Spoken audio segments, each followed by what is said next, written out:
Assalamualaikum warahmatullahi wabarakatuh. Perkenalkan, saya Jajun Junaidi, jabatan guru pada unit kerja SMAN 1 Nyalindung.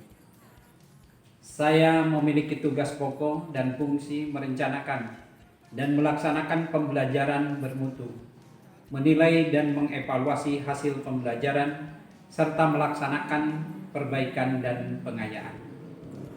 Target kinerja tersebut berkontribusi terhadap target kinerja perangkat daerah, yaitu meningkatkan aksesibilitas dan mutu pendidikan serta tata kelola pendidikan menengah dengan meningkatkan 1. APM sebesar 72,56 poin.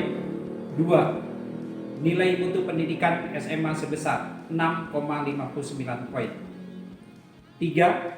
Indeks kepuasan masyarakat IKM 3,51 poin atau berkontribusi kepuasan masyarakat yang baik.